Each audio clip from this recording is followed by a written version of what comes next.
181 tulang belulang dimakamkan di tempat ini.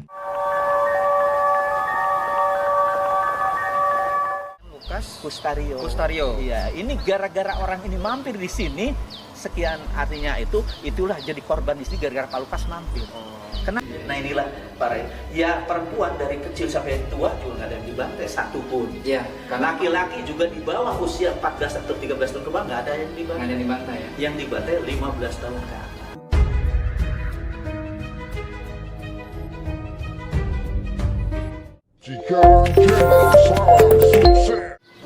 Assalamualaikum warahmatullahi wabarakatuh, sobat-sobat Cikarang Channel, dan buat teman-teman yang menyaksikan video ini.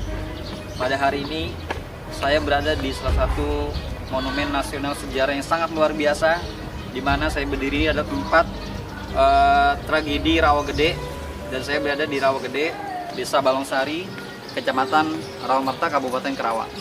Di sini kita semua, saya dari Cikarang Channel, akan mengangkat cerita tentang tragedi Rawagede seperti apa.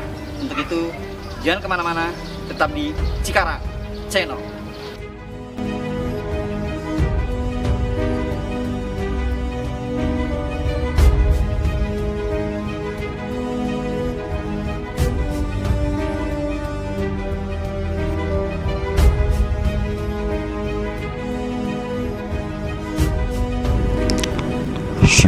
Desember 1947. Tempat ini menjadi saksi sejarah pembantaian yang dilakukan kolonial Belanda pada waktu itu. Kurang lebih 483 korban pembantaian yang mayoritas adalah laki-laki dari mulai umur 15 tahun ke atas. 181 tulang belulang dimakamkan di tempat ini menjadi sebuah pengorbanan untuk bangsa Indonesia.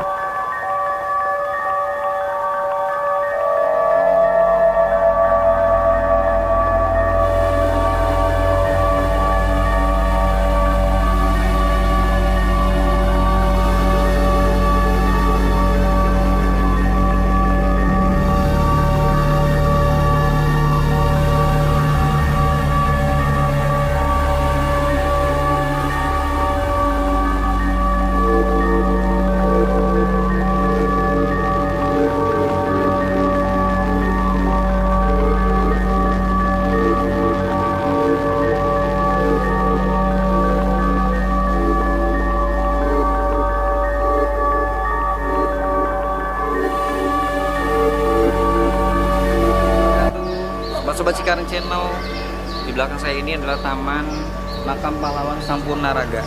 Sebelum saya menceritakan sedikit tentang makam ini, alangkah baiknya kita membaca surat Al-Fatihah. Kita kirim doa untuk para pejuang dan korban yang telah terjadi di tragedi Rawagede. Bismillahirrahmanirrahim. Al-Fatihah.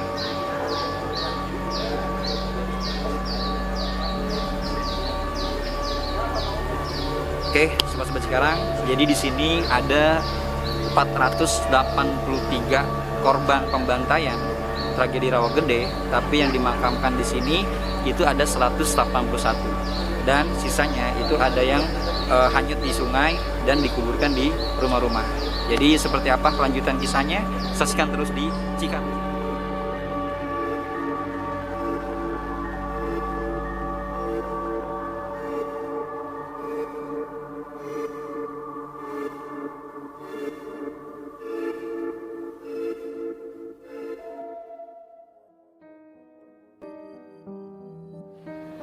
Assalamualaikum warahmatullahi wabarakatuh. Waalaikumsalam.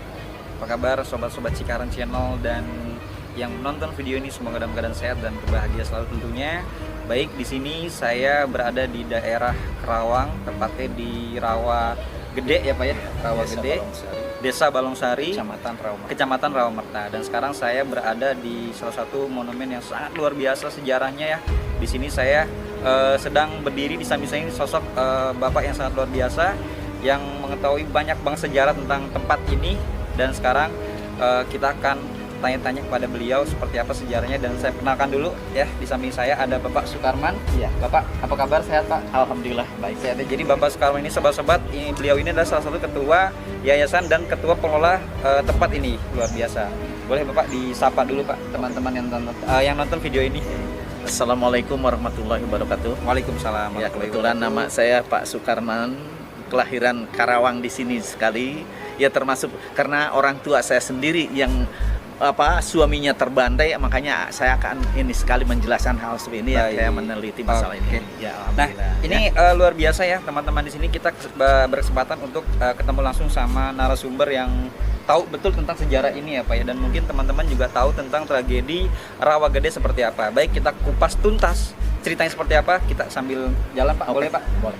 Baik. Siap. Pak, Pak Sukarman saya panggil ya Pak ya. Iya. Bapak gimana Pak waktu awal tentang tragedi ini Pak, yang Bapak ketahui tentang hal ini apa tuh Pak? Jadi begini, kenapa Rawagede jadi sasaran negara kita udah merdeka? Betul. 9 Desember ini kan udah merdeka. Nah, di sini dulu markas gabungan para pejuang mempertahankan kemerdekaan. Iya. Jadi dulu di sini merupakan daerah jadi basis pertahanan. Basis pertahanan. Iya, karena ada jalur kereta api Karawang Dengklok. Oh iya. Nah, dulu di sini ada stasiun kereta api. Betul. Ya, termasuk di sini adalah markas dari BKR, TKR, SP8, termasuk Hizbullah Bekasi. Oh gitu. Pak Kiai Nur Ali itu di sini markasnya, betul, mempertahankan betul. kemerdekaan. Nah, itulah. Nah, kedua, ini setelah negara kita merdeka tanggal 17 Agustus 1945, di mana Bung Karno membacakan atas nama bangsa Indonesia. Betul. 18 Agustus ada yang membentuk suatu kabinet, akhirnya Bung Karno lah, Insinyur Soekarno Presiden pertama Republik Indonesia, wakil presidennya Muhammad Hatta, perdana menterinya Sultan Syahrir. Iya. Nah, 19 Agustus baru membentuk BKR. BKR, oke. Badan Keamanan Rakyat. Badan Keamanan Rakyat. Badan Keamanan Rakyat ini akhirnya menunjuk Panglima BKR Jawa Barat adalah Kolonel Abdul Haris Nasution. Kolonel Abdul Haris Nasution. Ya. Komandan Resimen Jakarta waktu itu Letnan Kolonel Mupraini Mukmin. Tapi setelah pindah markasnya di Cikampek, Komandan Resimen Jakarta diganti dengan Letnan Kolonel Suroto Kunto. Nah, ini Suroto Kunto peliharaan Bandung 1922, masuk Fakultas Kedokteran UI 1942, dikuasai Jepang. Dia mau direkrut jadi Daidan Chokomicho oleh Jepang, nggak mau. Seangkatan dia Suharjono, Suryaningrat, Utario, Mupraini dan Suroto dipecat satu angkatan 43 dari Kedokteran UI. Pindah ke UIN Ciputat tahun 44, itulah yang mendirikan PETA, Pembela Tanah Air, yang pertama melawan Jepang. Iya. Nah, itu Suroto Kunto. Dan termasuk yang ikut menculik Bung Karno ke Rengas Dengklok. Nah, iya, itulah grup itu. Yang membawa mobilnya adalah anak adiknya Yusuf Kunto pakai sedan wagon hijau gitu ya. Nah, ini perjalanan. Nah, tapi yang ditunjuk Komandan Kompi Karawang Bekasi, nah ini Kapten Lukas Kustario. Kapten Lukas Kustario. Iya, ini gara-gara orang ini mampir di sini, sekian artinya itulah jadi korban di sini gara-gara Pak Lukas mampir. Kenapa Pak Lukas Komandan Karawang Bekasi? Dia itu adalah orang yang suka sebagai pejuang mencuri mobilnya Belanda. Jadi Pak Lukas ini orang yang kalau tembak nggak kena, sampai masuk ke rumah kosong ditingker oleh Belanda, hilang gitu.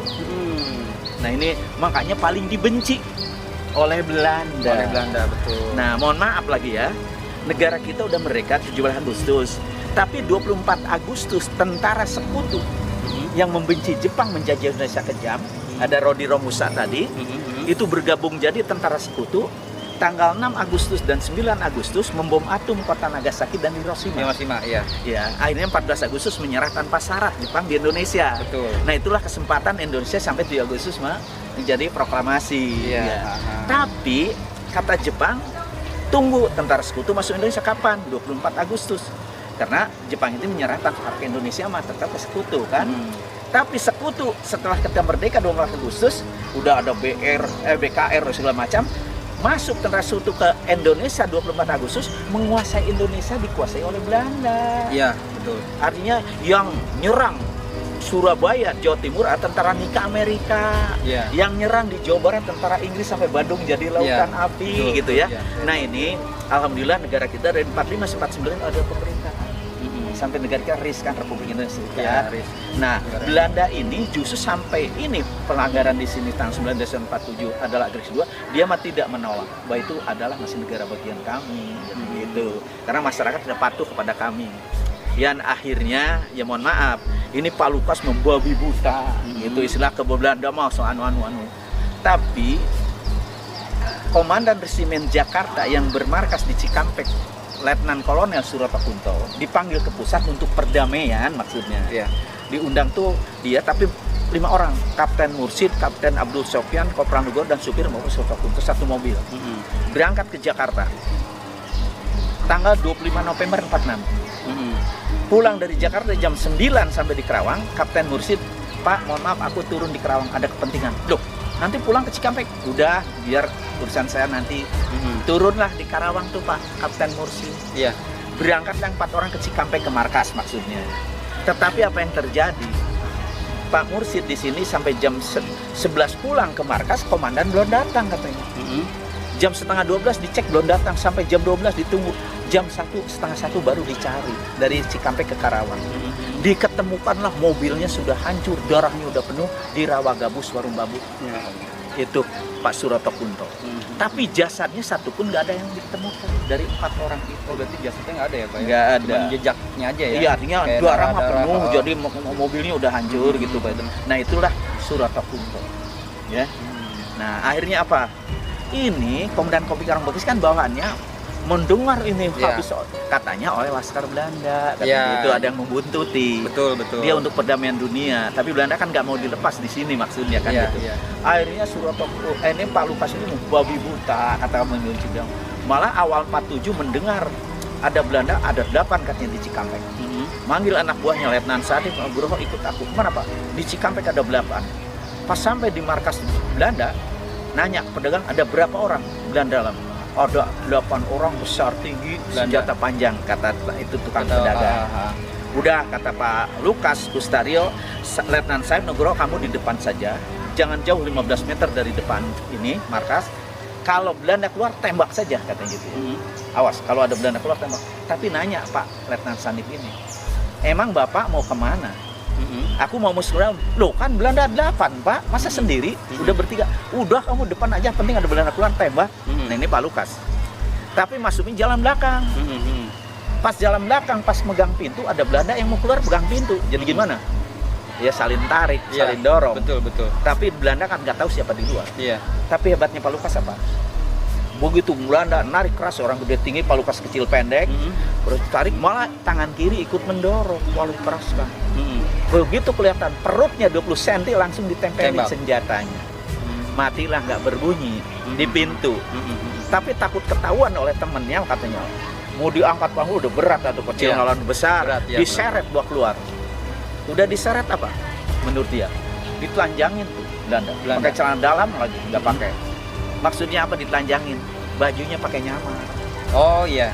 Tapi orang kecil pendek pakai baju nyamar, baju yang gede tinggi. Tetap aja masih ini ya. Iya segini longgarnya gitu, maksudnya gombrok gitu ya. Kegedean lah. Nah, kegedean. Sampai petnya dipakai sampai hidung.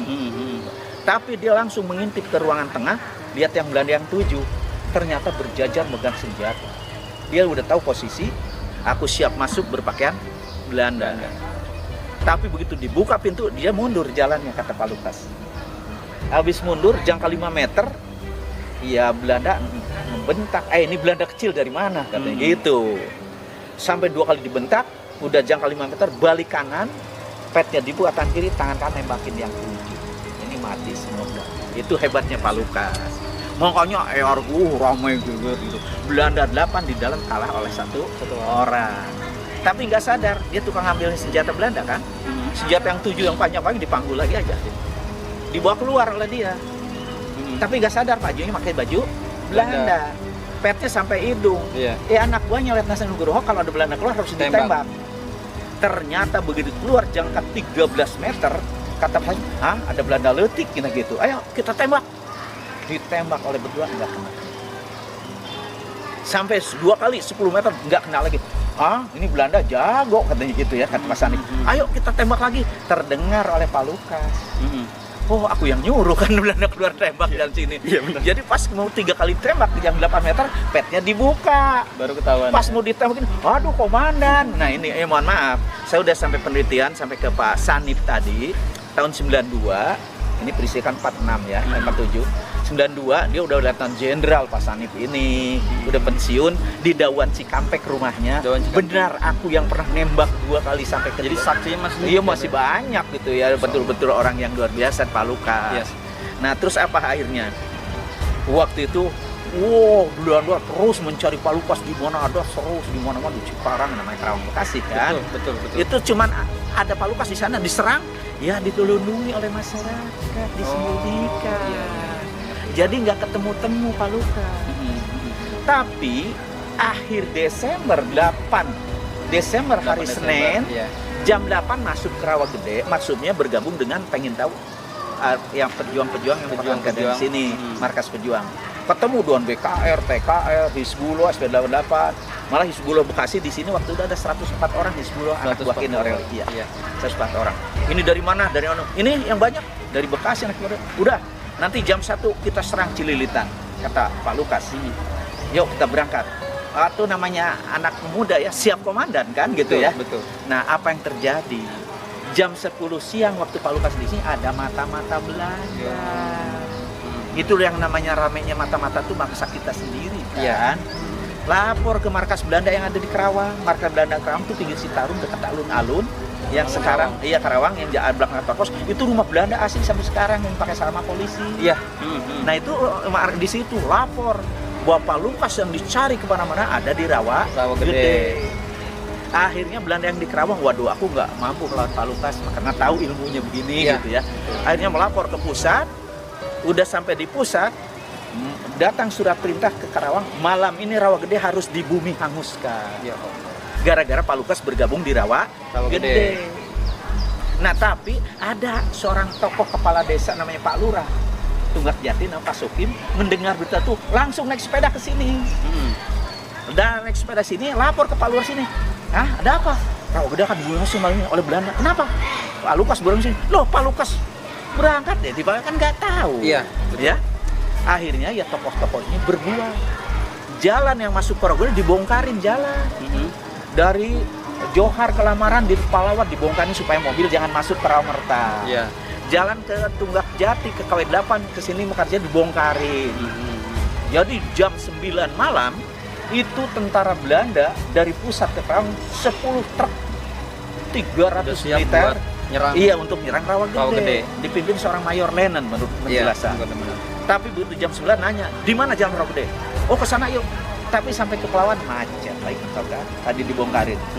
Balik lagi kemana? Oh dalam Tunggak Jati KW8. Pas ini macet lagi. Akhirnya ke Kalangsari.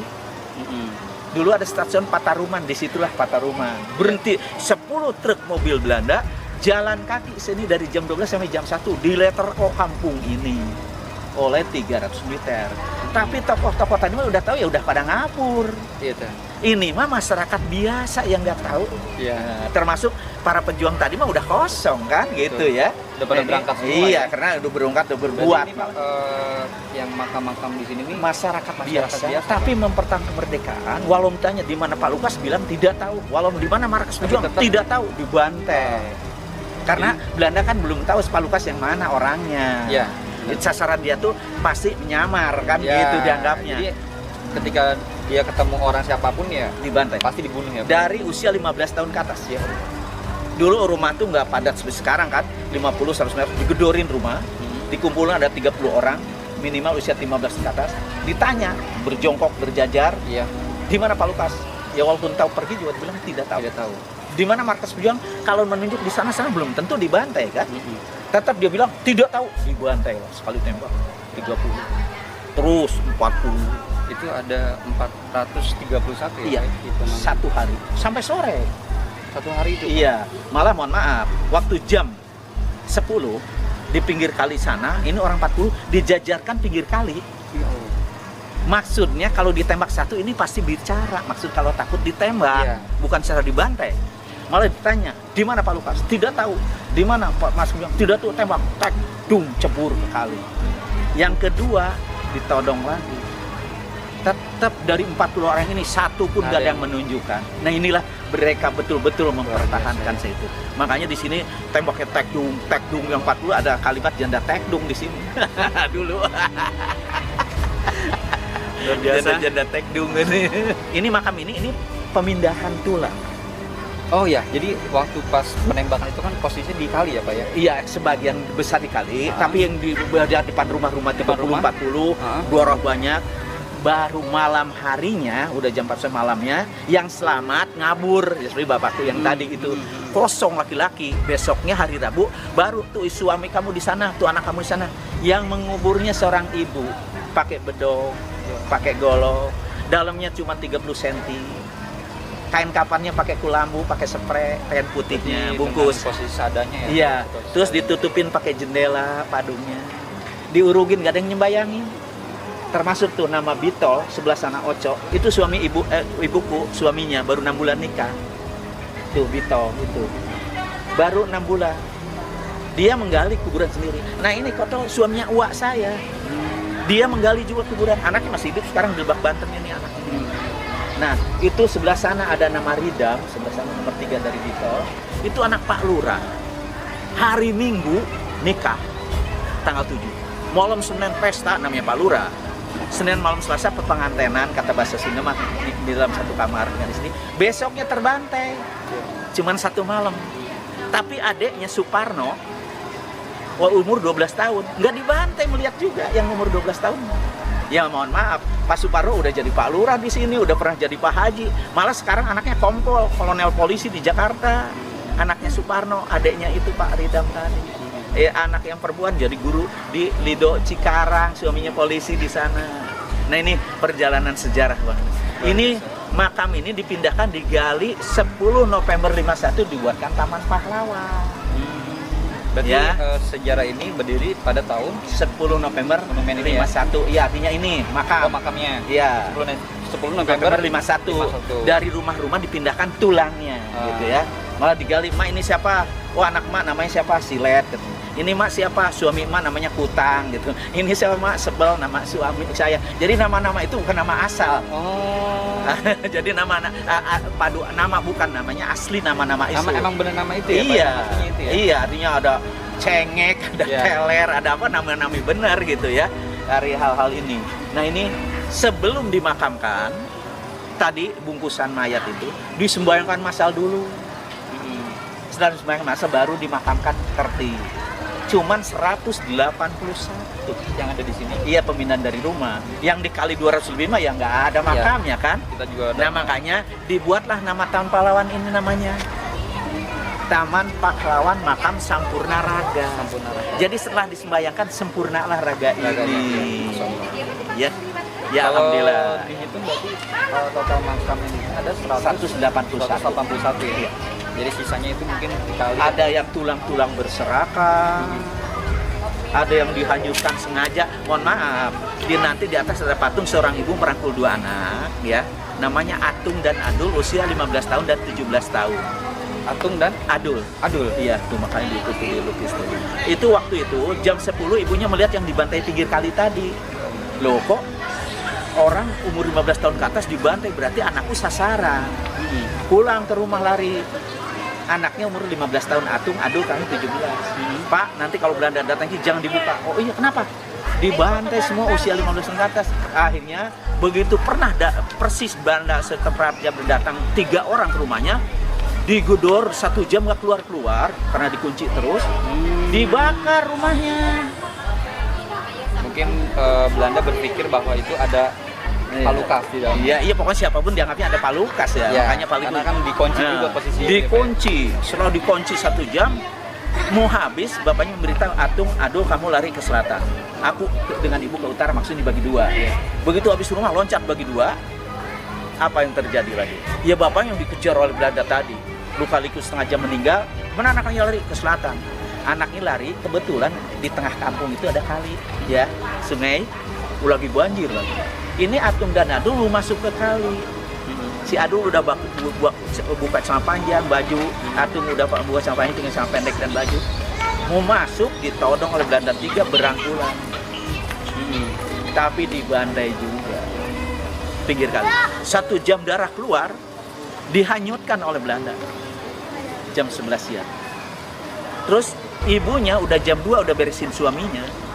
Kemana anakku? Si Atung. Oh, ke selatan, tadi kan lari ke sana katanya gitu kan orang-orang pada sana. Pas di pinggir kali, oh di sini dibantai anak kamu. Loh, kok di sini darahnya ada? Mana mayat ini jasadnya? Dihanyutkan oleh Belanda.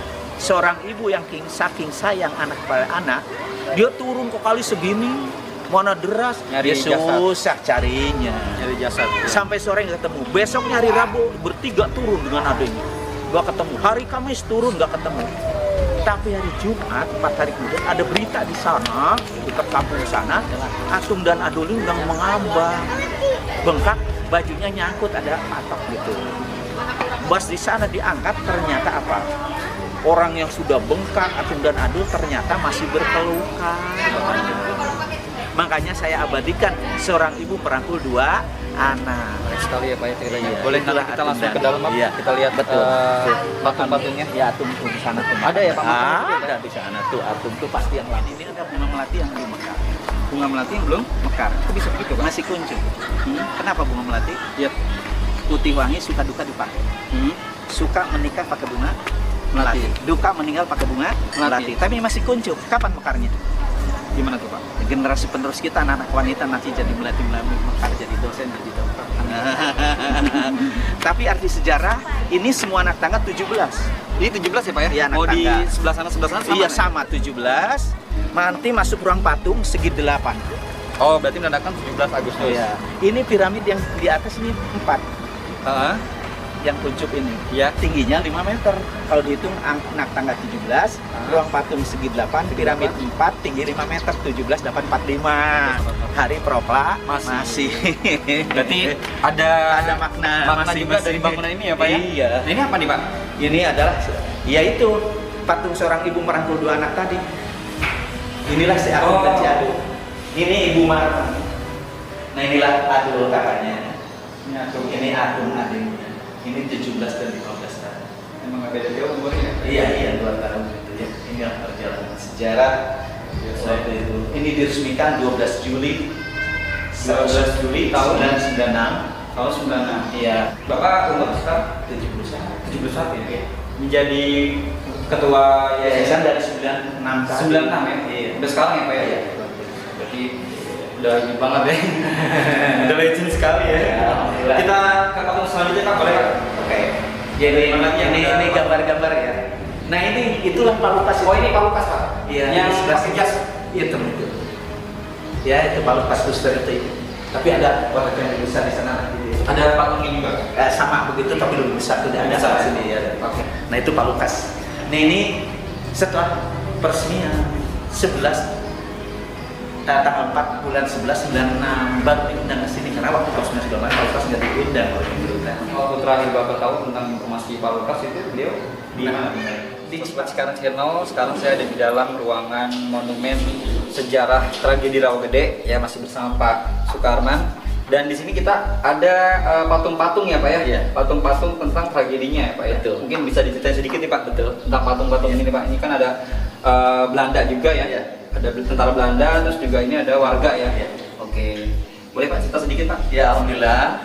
Ini patung-patung ini figur Figur. Belanda yang menyerang berpakaian begini di sini. Oke. 300 militer tuh berpakaian begini semua. 300 militer Pak? Iya waktu itu.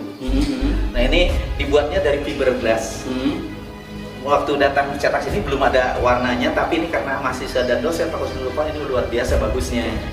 Itu sepatu seperti asli gitu ya. Iya. Artinya ini figur patung Belanda. Sampai pohon ini juga sama fiberglass gitu ya, Iya. tapi seperti yang hidup biasa Betul, aja. kayak pohon. Nah itulah ibu orang Karawang tuh begitu dulu, bukan seperti yang di atas tadi kan gitu ya. Nah ini ibu orang Karawang mengambil anaknya, mengambil suaminya. Ini berarti korban-korban yang dibantai sama Belanda. Betul. Itu akhirnya sekali ditumpuk sebelah sini gitu ya, dikumpulkan gitu. Nah besoknya hari Rabu tuh anak kamu di sana, tuh suami kamu di sana gitu. Ngambil makanya menggalinya masing-masing sendiri-sendiri. Nah inilah para ya perempuan dari kecil sampai tua juga nggak ada yang dibantai satu pun. Iya, karena Laki-laki juga di bawah usia 14 atau 13 tahun ke bawah nggak ada yang dibantai. nggak ada yang dibantai ya. Yang dibantai 15 tahun ke atas. Karena memang tujuan Belanda mencari Palukas tadi ya. karena nggak kenal mana Ya. Palukas di mana. Nah inilah patung-patung.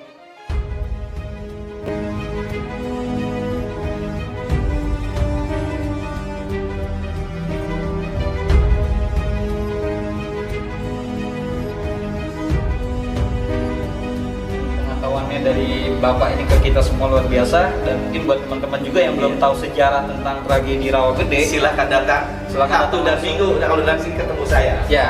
Kalau pengen lebih jelasnya lagi, teman-teman bisa datang langsung ke Monumen Rawagede ya, dan nanti bisa ngobrol langsung ke sini dan ketemu langsung sama beliau. Ya. Oke, mungkin itu aja ya. Kita akhiri. Assalamualaikum warahmatullahi wabarakatuh. Cikarang Channel salam. Waalaikumsalam. Sukses. Bapak terima kasih. Atur nuhun.